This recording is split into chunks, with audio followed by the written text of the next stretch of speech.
man. 122 pounder, 10-5, man. Watch the Goodfellas Sports TV, bro. You guys come from Walker, Wisconsin. Watch Goodfellas Sports. Goodfellas boxing. All right, man. Jose Benavidez Sr., trainer and father of David Benavidez, says that he wouldn't be surprised if Caleb Plant pulled out the fight.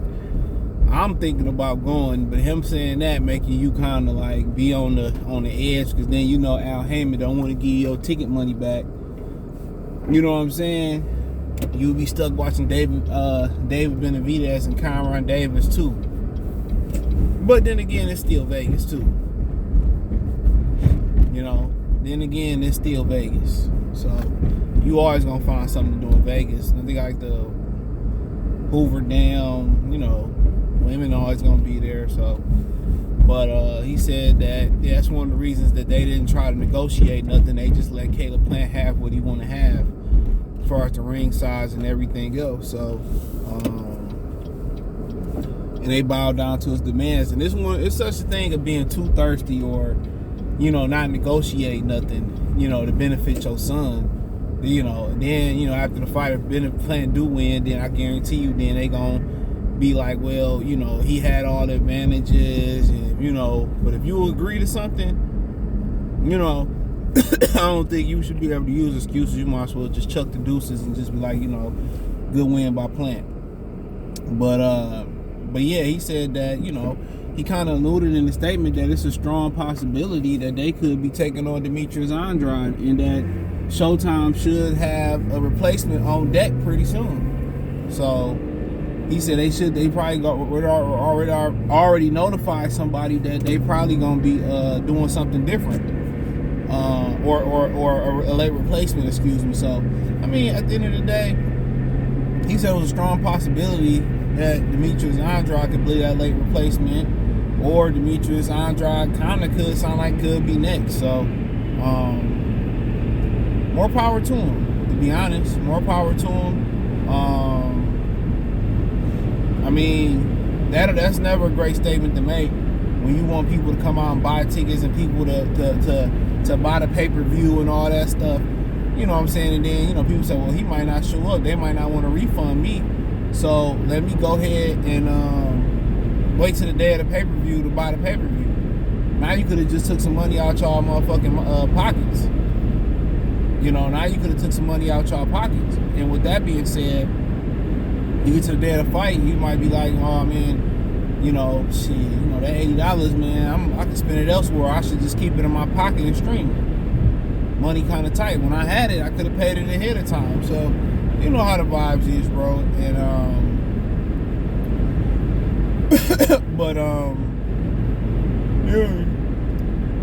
but it'd be a tactic to keep him in the ring. But he said that he agreed to stuff. He said that all the stuff they agreed to everything he wanted, because, you know, they was fearful that he wasn't gonna want to fight, and they thirsty for big fights.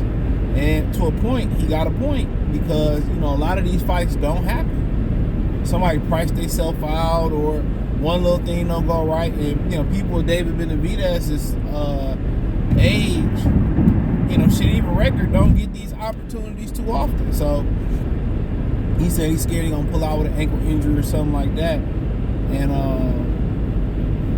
you know, that he ain't gonna go through with the fight. So I mean, at the end of the day, I don't think anybody would be surprised if, you know, if it don't happen. That's boxing. We see a lot of these fights, you know, somebody might not be on weight, or this may not be right, or they might actually get injured. But if they lose this fight, Benavidez loses this fight, bro, he'll never be able to recover mentally. You know, he'll never be able to recover mentally. You know, I kind of feel like, you know, if he run through Plant probably gonna be seen as a gatekeeper now, because where can really Plant go up? Plant can't really bang with the yards at 175. I'm not sure if he can bang with Buatsi. And we talking about contenders, mid-level players. So I think he a career 168 pounder. That just so happened that couldn't just make 60 and got to make 68. You know what I'm saying? So that's kind of my opinion on him. So I mean, it could be, you know, gatekeeper stuff, but I don't think Benavidez can recover. And he lose to Plant. I think Plant can recover. Because Plant showed that I lost. I got knocked out. But I can bounce back and be better and get over the mental hurdle. But the way Benavidez talking, yeah, I don't take him as a guy that don't plan on walking the walk either.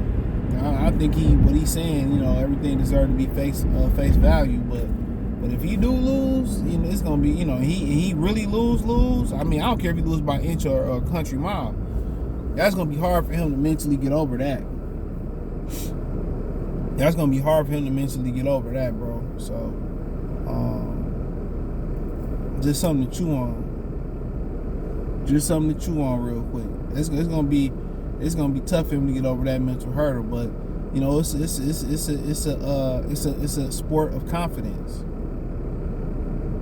That's what boxing is, a sport of confidence. When it be Lamar said on BMF, he said, "Man, I shot Meech, and he walking around here with his chest out strung like a peacock." He started to question himself: was he really that beast?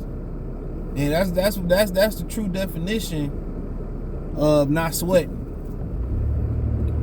That's the true definition. That's why somebody messing with you and they irritating you and they trying to get a reaction and you don't give them a reaction. You just confident. You know what I'm saying? And you don't waver. Somebody watching and they gonna respect that, bro. Even if you feel like going off on somebody, you put your chest out, keep your head up, and you keep it moving. So, don't ever let you see him sweat, and that's a great attribute to have. Even though if you close the door and you break down or whatever, or you need somebody to talk to, shit, it is what it is. They say time heals all wounds, and I think that's really is really honest when it comes to emotional wounds. But we'll see. But apparently he kind of insinuated that it's a strong possibility Demetrius Andrade is probably that replacement guy or next. I still would be mad down to see that one if Plant pull out. So he said that he said that Plant probably wasn't expecting him to agree to everything. Now at the press conference, Plant said they never pushed back on nothing. He said we only agreed because we knew you was gonna try to get out the fight. He said, Plant was like, all right, that's on you, Plant. That's on you. He said y'all never tried to negotiate or nothing. And Plant also maybe gave validity to that statement. He possibly gave validity to that statement by saying that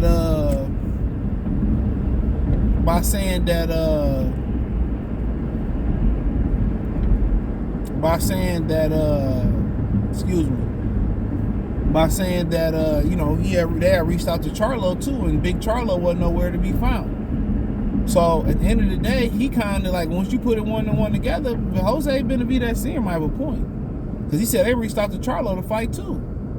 He wasn't nowhere to be found. So I don't know if that was after Benavidez. I think that if I'm a bet man, that probably was before Benavidez. If I'm a bet man. And then if him and Charlo would have came to an agreement, then he would have fought Charlo over Benavidez. Now I'm not no inside information there, but I'm just if he really don't fight him, he was forced to fight Benavidez. But I remember he wanted to fight Benavidez, and Samson said no, the time wasn't right. So I don't think Caleb Plant's scared.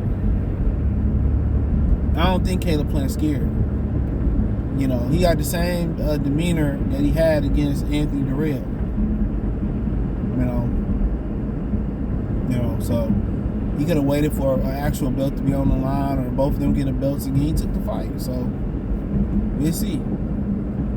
One like he showed up to the weigh-in out of shape, fat, none of that.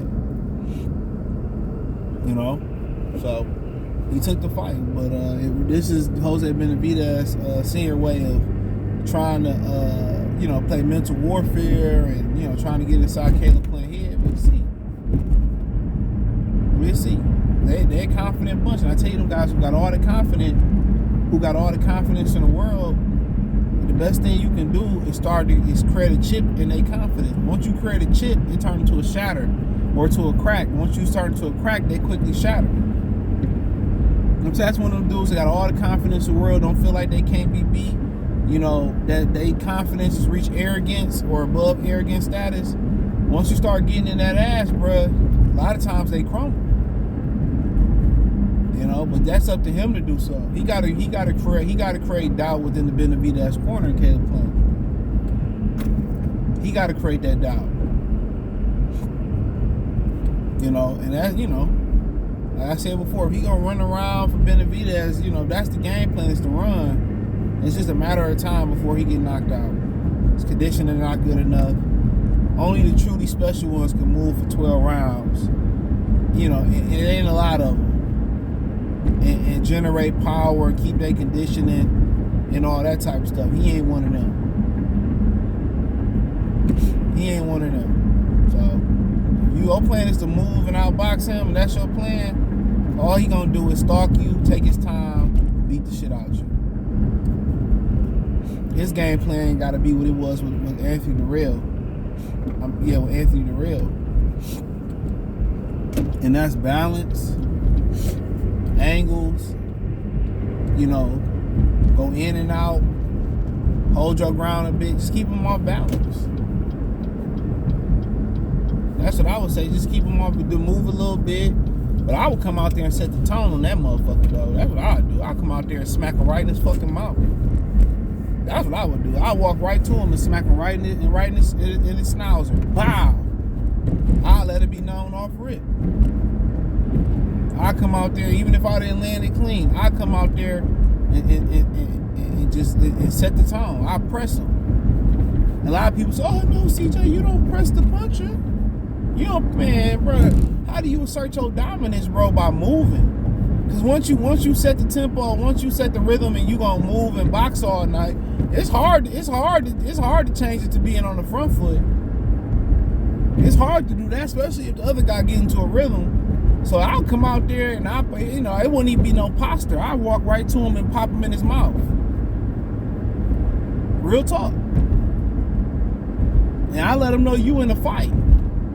Go right to him. That's what I do. Go right to him.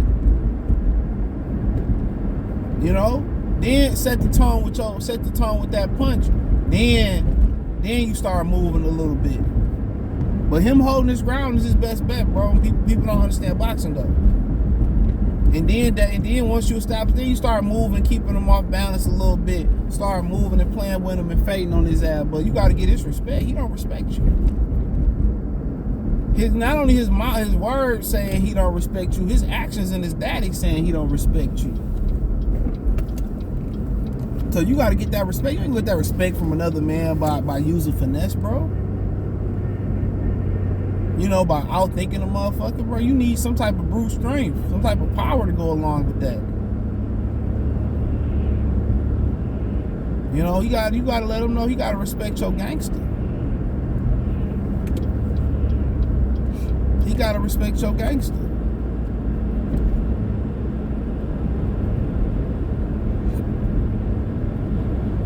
No, he got to respect your gangster, bro. So you got to set that tone quick, fast, and in a hurry. So, I mean, it is what it is. Let me know what you girls and guys think. Thumbs up the video, share the video, subscribe to the channel. Next subscribe button is the bell icon button. Hit all notifications, increase your chance to get notifications. We go live, we drop a video. Financially, want to support the channel. Cash App, $CJGood313. Venmo, CJGood313. PayPal link in the description.